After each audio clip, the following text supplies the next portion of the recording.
ओम श्री गणेशाय नमः। सनातन धर्म में आस्था और विश्वास रखने वाले श्रोतागणों, आज के इस वीडियो में मैं रुद्राक्ष की माला का हमारे जीवन में क्या महत्व है, उसका लाभ तथा वह विविध रोगों में किस प्रकार लाभदायक है के विषय में बताने जा रही हूँ। कृपया वीडियो को अंत तक ध्यानपूर्वक सुनें। श्रोतागणों, पौराणिक ग्रंथों के अनुसार रुद्राक्ष को भगवान शिव का ही स्वरूप माना गया है। रुद्र और अक्ष रुद्राक्ष अर्थात रुद्र शिव की आंखों से उत्पन्न रुद्राक्ष फल व फूल दोनों ही है। इसका रंग भूरा होता है, यह गर्म व तर होता है। रुद्राक्ष के विषय में हमारे धार्मिक एवं पौराणिक ग्रंथों में अनेक प्रकरण मिलते हैं। रुद्राक्ष को मुखदार रूप में पूजा जाता है, इसकी माला बनाकर पहनी जाती है तथा इसका औषधि के रूप में भी अनेक प्रकार से प्रयोग किया जाता है। मान्यता ऐसी है कि घर में रुद्राक्ष की पूजा अर्चना करने से लक्ष्मी का हमेशा वास रहता है तथा अन्न, वस्त्र व अन्य किसी भी प्रकार की कोई कमी नहीं रहती है। जो व्यक्ति रुद्राक्ष धारण करते हैं उनको भूत प्रेत आदि व्याधियां कभी भी परेशान नहीं करती हैं। रुद्राक्ष की पूजा अर्चना करने वाले निश्चय ही अंत समय में स्वर्ग जाते हैं। कुछ विद्वान इसे शीतल या ठंडा भी मानते हैं। यह रक्त विकार को नष्ट तथा धातु को पुष्ट करता है, शरीर के बाहर और भीतर के कीटाणुओं को मारता है। इससे रक्तचाप व हृदय रोग दूर होने में मदद मिलती है। स्वाद में खट्टा सा लगता है।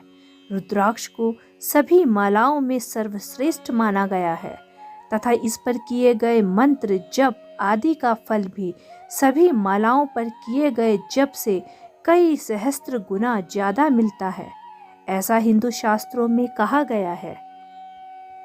श्रोतागणों, अब बात आती है कि रुद्राक्ष विभिन्न प्रकार के रोगों में किस प्रकार लाभदायक है। तो पहला, आयुर्वेदिक दृष्टि से रुद्राक्ष को महाऔषधि माना गया है।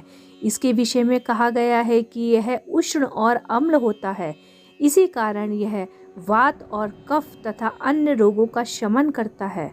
अम्ल और विटामिन सी युक्त होने के कारण यह रक्त शोधक तथा रक्त विकार नाशक होता है। उष्ण होने के कारण यह सर्दी और कफ से होने वाले सभी रोगों में उपयोगी माना गया है। दूसरा, उच्च रक्तचाप के रोगियों के लिए तो रुद्राक्ष माला एक वरदान स्वरूप है।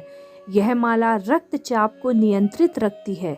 इसके लिए आवश्यक है कि रुद्राक्ष के दाने या रुद्राक्ष की माला रोगी के हृदय तक लटकती रहे, अर्थात हृदय स्थल को स्पर्श करती रहे।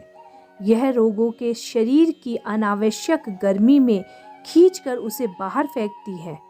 अनेक ऋषि मुनियों का मत है कि रुद्राक्ष धारण करने से मन को असीम शांति मिलती है तथा उच्च रक्तचाप नियंत्रित रहता है।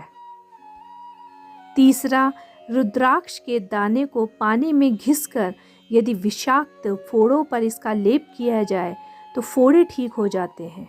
चौथा, रुद्राक्ष के दाने को रात को तांबे के बर्तन में जल भरकर उसमें डाल दें।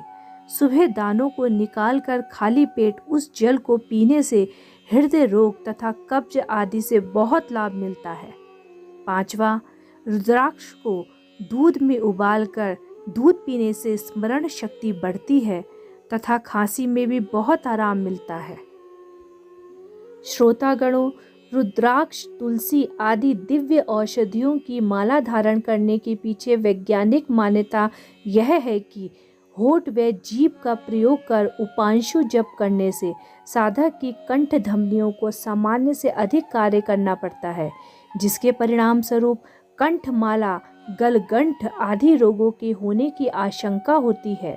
उसके बचाव के लिए गले में उपयुक्त माला पहनी जाती है।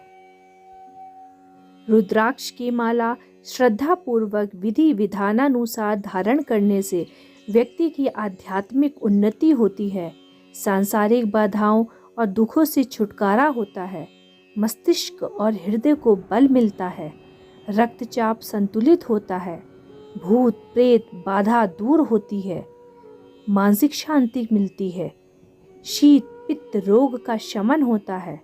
इसीलिए इतने लाभकारी पवित्र रुद्राक्ष की माला के प्रति भारतीय जनमानस की अनन्य श्रद्धा है। जो मनुष्य रुद्राक्ष की माला से मंत्र जप करता है उसे 10 गुना फल प्राप्त होता है। अकाल मृत्यु का भय भी नहीं रहता है। रुद्राक्ष की माला या उसका एक ही दाना धारण करने से पूर्व स्नान आदि करके शुद्ध होकर करना चाहिए। श्रोतागणों, इस प्रकार रुद्राक्ष हमारे जीवन में एक महत्वपूर्ण भूमिका रखता है। व्यक्ति को रुद्राक्ष की माला धारण करने से कई गुना पुण्य की प्राप्ति होती है। वह भगवान की असीम कृपा प्राप्त होती है। शरीर में व्याप्त व्याधियों को दूर करने के साथ ही यह हमें एक आध्यात्मिक शांति प्रदान करता है, मानसिक शांति देता है तथा रुद्राक्ष की पूजा अर्चना करने वाला व्यक्ति अंत में जन्म मरण के बंधन से मुक्त हो जाता है। श्रोतागणों, यदि आपको मेरा आज का उक्त विशेषांक पसंद आया हो तो कृपया मेरे चैनल दिव्य भक्ति श्रृंखला को लाइक, सब्सक्राइब व शेयर करना ना भूलें। आगे भी मैं ऐसे ही महत्वपूर्ण जानकारियाँ आपके समक्ष प्रस्तुत करती रहूँगी। धन्यवाद।